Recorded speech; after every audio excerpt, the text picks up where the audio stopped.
Hey, this is John Young with the Photo Booth News TV, PBNTV, and tonight we're going to be looking at getting your things ready to go to the bank to go and talk to them about a loan. The different things you need to do to get ready to basically finance your business. That's on tonight's show on PBNTV.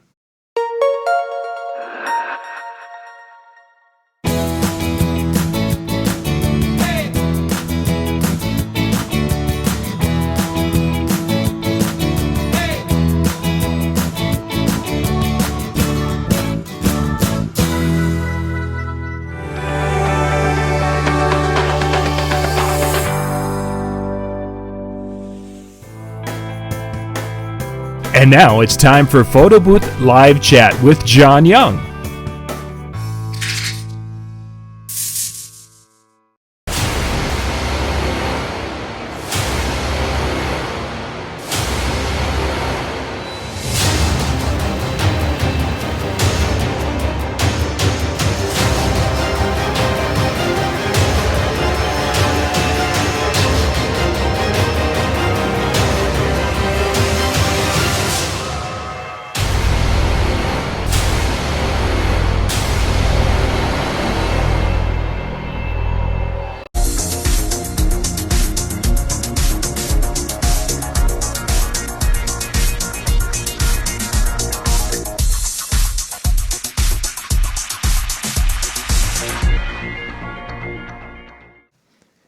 Hey, this is John Young with the Photo Booth News TV. Tonight, we're going to be talking about getting yourself and your business ready for that time when you need financing. We're going to look at a lot of different things in tonight's show. We're going to kind of start and progress to that point of getting yourself ready to go to the bank to seek that financing. But there's a few things I want to cover before we get to that. We're going to get into this right away with tonight's show. Before we do that, though, I wanted to just remind you, if you are going to be getting into the photo booth business, the thing you need to be going to is Photo Booth Expo 2020 or 2021. We do this every February. February, Las Vegas, South Point Casino. It's one of the biggest events in the mobile entertainment world you're going to find. photoboothexpo.com. If you want to get tickets for this year's show, go to PBNTV, that's our website, pbntv.com/tickets. Then enter the promo code PBX SHOW, SHOW 2020. That will get you the best price on the ticket, the full key pass right now that will get you into the seminars, to get you into the exhibit hall, get you into the parties, everything. And that information is down in the description of this video. pbntv.com/tickets. PBX Show 2020 is your promo code, and you're there. Okay, so let's jump into tonight's show. Going to be talking a little bit about getting yourself ready to seek funding for your business. And of course, there's a variety of different sources that a person could use for funding your business. The funding is basically the lifeblood of a business, especially when you're first starting out. And you get to this idea and you're like, I think I can make money with it, but you need to find some funding for it. And there's a variety of different things. We're going to be looking at one in particular, but first off, there's things called unsecured bank loans. And what that is going to a bank and basically them giving you money just because you're a nice person, for lack of a better way to describe it. They aren't taking any collateral. They don't have any kind of a lien on anything. It's an unsecured, meaning it's that credit cards are commonly unsecured loan type things, but a business loan for an unsecured amount like that can happen. Very unusual. It doesn't happen, especially in the startup world. You have to have a track record. You have to be there for a long time. Yeah, DJ Expo, there was a gentleman who was a banker, and he talked about things such as this, and it just doesn't happen much anymore. An unsecured bank loan is out there some. Most loans from a bank are secured, meaning that they have collateral. They have, most times on a small business, they're going to ask for not so much a second mortgage, because if your first mortgage, and they don't want that. You're probably looking at cars, boats, campers, things such as that. Personal items that you can basically use as collateral to do that. Yes, they might take equipment, but equipment is generally 10 cents on the dollar value-wise. It's going to be those personal items that they want to find things that they can have for collateral that they can turn around and sell quickly to get their money if they need to get to that. So those are, and it's supposed to be loan, not load. Bad typing. Small Business Association also has some loans, and there are different types of civic groups that are initiative funds and things that have loans available for startup businesses, and sometimes for businesses that are expanding. Say if you're expanding from hiring one person to 10 people, there are initiative funds here in Minnesota that would help getting into that. Small business loans are certainly a possibility, and many banks are very familiar with those and could help with that. Microloans are kind of considered like a payday loan where you go in there and you get like $500 quickly to pay a bill, and then you got to pay them $550 next week. The interest rates are high. Those are considered microloans, and those are something you probably don't want to be thinking about when it comes to your business, but they do exist out there. Personal loans are things that you can loan your own business or something to that effect, where basically I'm gonna loan my business to $5,000 to get started, and then the business will pay me back over time. And that is also a way of funding the business.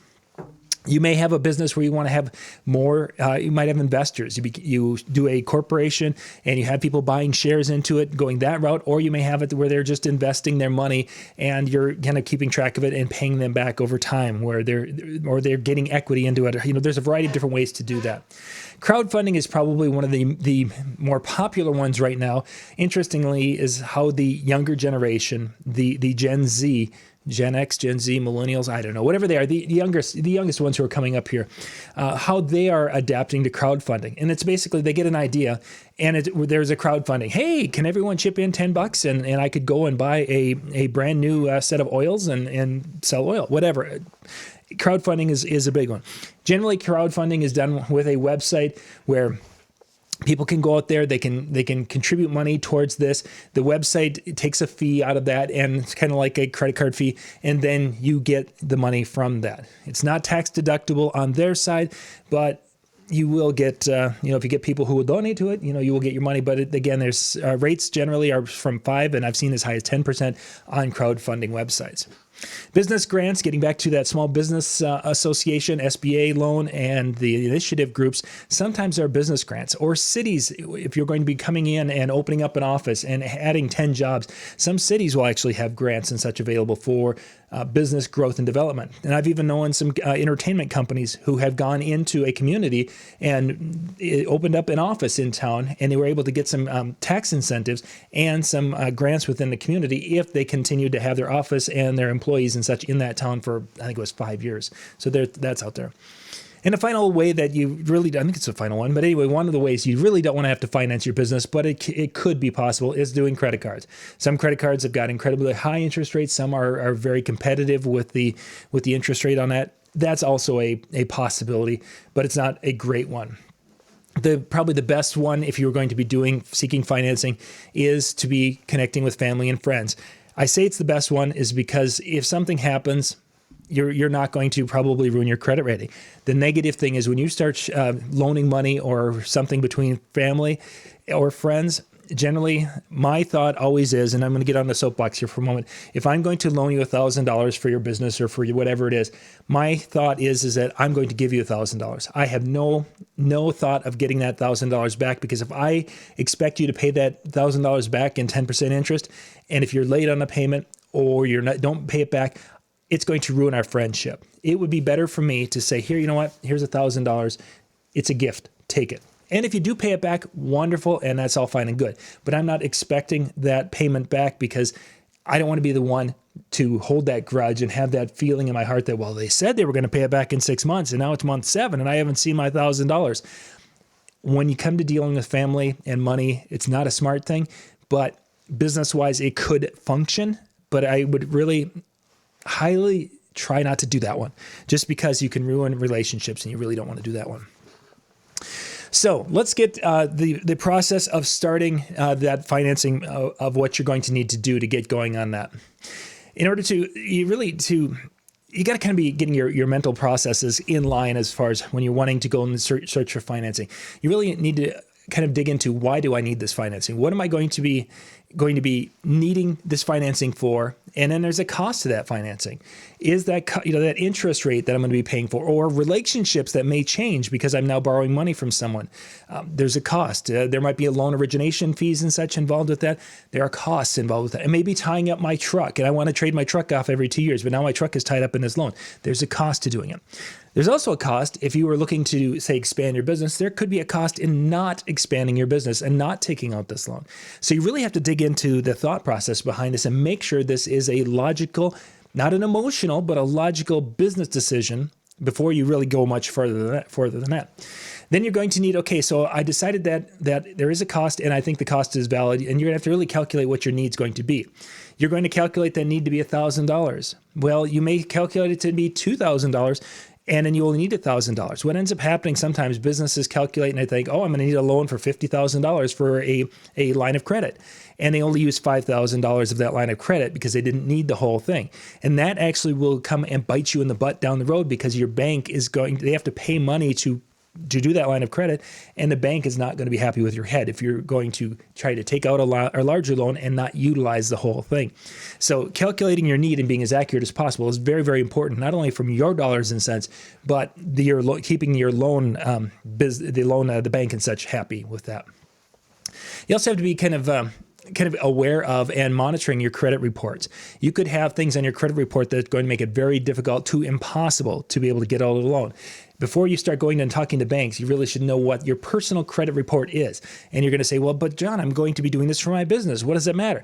Because 9 chances out of 10, since it's a smaller business, since it's probably a startup or a younger business, they're going to want to come back out and look at your personal finances, because you're going to probably most likely be having to guarantee money within that business from your personal side. So making sure that you're aware of where your credit scores are and where your credit report is really kind of critical in this day and age. So be aware and check on that. I'm just going to move a couple things. There we go. So then you want to go and spend a little time researching. Once you know that you do have a credit rating, you know an idea of how much you want to be able to borrow. There's a lot of different lenders out there. There's banks, there's credit unions, and there's many banks and credit unions just in your local area.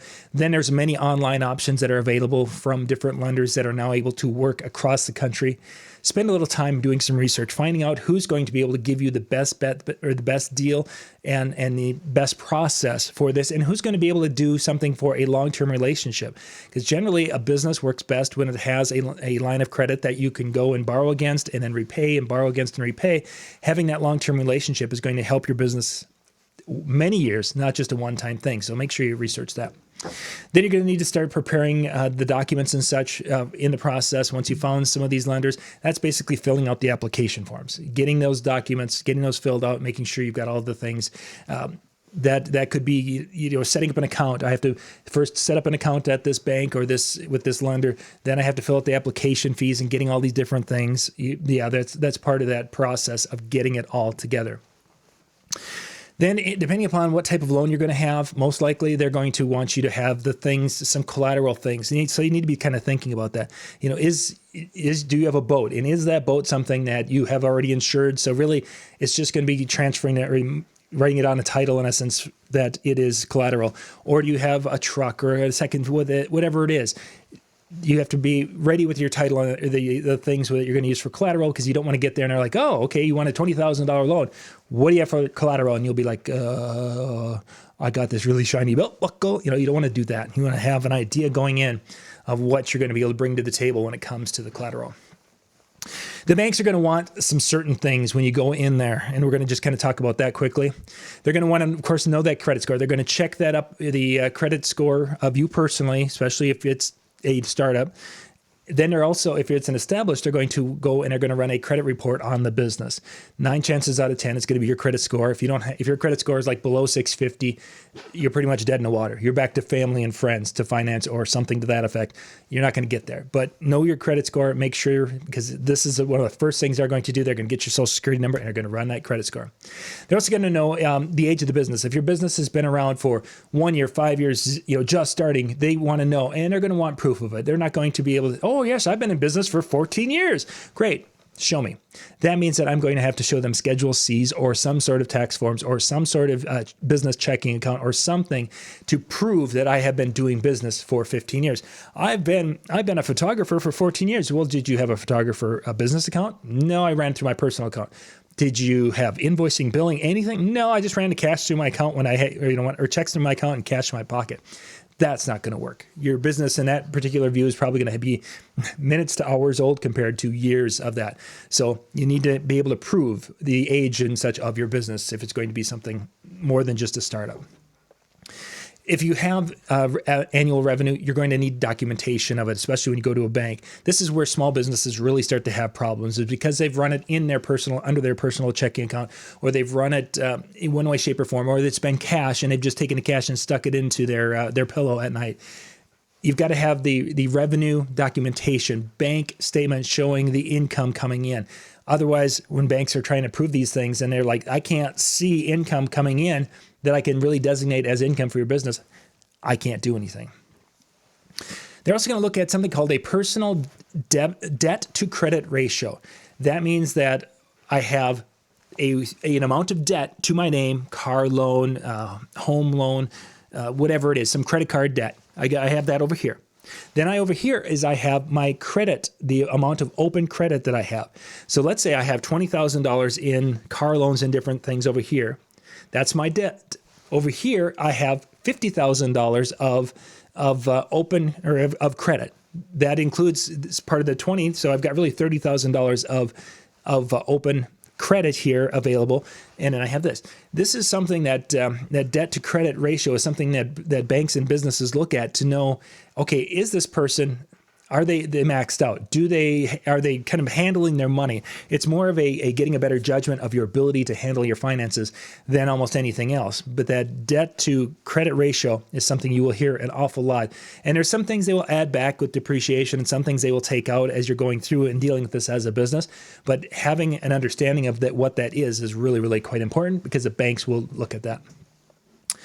The operating income proof is going to be a big, and I kind of talked about that a little bit above, that you need to know and have it all come in, and you need to be able to show that the gross is everything that comes in, expenses, the net. You need to be able to show that there's a net. I can't go to a bank and say, hey, I want to go and take out a loan for $10,000 to add this new cool thing to my business. And they're like, great. What was your gross last year? $200,000. Oh, that's a lot of money. Great. What was your net? My net was $3,000 after I paid all my expenses. That's probably not going to get me that loan because I didn't have enough money coming in to really pay that loan back as things sit right now. And yes, there's little nuances. I'm being very simplistic with this, but that net operating, if it isn't there enough to be able to pay for things, they're not going to give you that loan. And then, of course, the collateral is another thing the bank is going to ask about. We talked about that before. Personal vehicles, things that they can easily turn. Property is something that very, very seldom is used as collateral. Yes, you can do a second mortgage on a place, but most places or banks don't really want to do that, especially when it comes to business, because if they have to collect their money, that means that they have to pay off the first mortgage people before they can get their second mortgage settled. And most banks just don't want to deal with that. Let's see. The final thing is, this is what the bank's going to want to know, is they're going to want to have an explanation of what you want the funding for. Have you thought through the whole process of the funding and how that's going to help your business, and then what you're going to use it for and how it's going to make you more money. This is getting into the whole concept of a business plan. And we're going to look at just a very simple business plan, a little quick one here. Yes, you can go through and actually make this.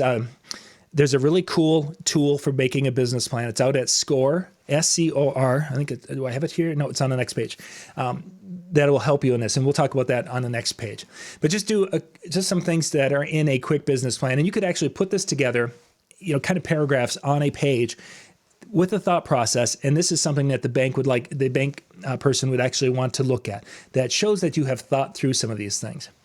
The idea that basically at the beginning of it, you're going to be kind of presenting what the problem is. The problem is that there isn't entertainment options for the photo booth in my area, and what I can do to solve that problem is that there isn't no one's got a really cool photo booth. I can go and offer them these really cool photo booth experiences with my XYZ photo booth that I would like to use, buy with this financing. That's the beginning of it. How do we make money doing this? Well, I'll be able to rent this out. I'll be able to rent this photo booth out 2 times a week, 40 some weeks a year, and I'm going to be able to do this. And there will be a lot of people out there who'll do that. Who are your customers and how many of them, basically how many opportunities? Well, my customers are people who like photo booths and they are making, they do weddings and they do this, that, and the other thing. You can define that customer, that person. This is one of those areas you can really almost never spend too much time on this one to identify who your perfect client is, because as I mentioned in last week's show, is you go out and identify this person, and then you can go and do you'll find some little nuances within this group of people that you're going to target. And maybe you find out that these people that you are kind of envisioning as your customers, you find out that they love Tesla. As an example, I don't know, I'm just throwing this out there. You find out that that's a common thing, that everyone who would want your services loves Tesla. That way, when you start doing target marketing, you can utilize some of that information. So really digging into who your customers are and how many are out there. Maybe in my particular 5-mile area of my house, there's only 2 or 3 people. There aren't many. But maybe I know over in that part of the world, there are hundreds of them. And over in that part of the world, there are thousands, that kind of a thing. You need to know how many are out there, where they are, so you can target market to them when that time comes. The next part, after you've identified kind of the customers and how you're going to look at that, you got to talk a little bit more about how you are going to be different than everyone else that's out there. There's a lot of photo booth opportunities out there. How is what you're going to offer different? This is where the customer one is where the bank's going to look at a lot and say, well, they've obviously done their homework. They've really defined their common person, because the first 2 are easy. How do you make money? Selling it, easy. Our 4th one and the 5th one are the 2 big ones, because they basically, if you come into number 5 and you're, how are you different than the other ones? Oh, we're going to be $50 cheaper than everyone else. Yeah, the bank's probably going to laugh as the banker, he or she throws that right out the door. You've got to have a thought out of how you are going to be different. What's that unique selling position that's going to allow you to make money with what you're going to be doing and not be just another one in the market? Then they're going to want to be able to in that business plan, see that how are you going to, much money and things are you going to need to start this business? Is $1,000 going to start it, and you're going to need $10,000 to operate it for the first year? You need to know how much it's going to cost to acquire, to start, labor costs, get everything up and running, marketing, and all these different aspects of it.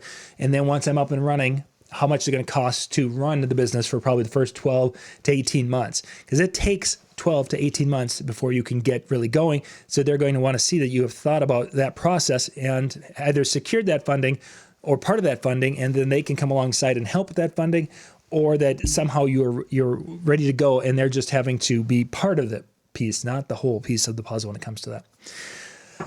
And then this is that 1 year time frame. How much money do you have to start off with it? Do you have 40,000 sitting? Do you have that? Because they're going to want to not only know how much money you have that you can dedicate to the business, but they want to make sure that you have enough money to live off from. Because if you don't have enough money to live off from, you're going to fail quickly, because it's like, okay, how do I pay my mortgage?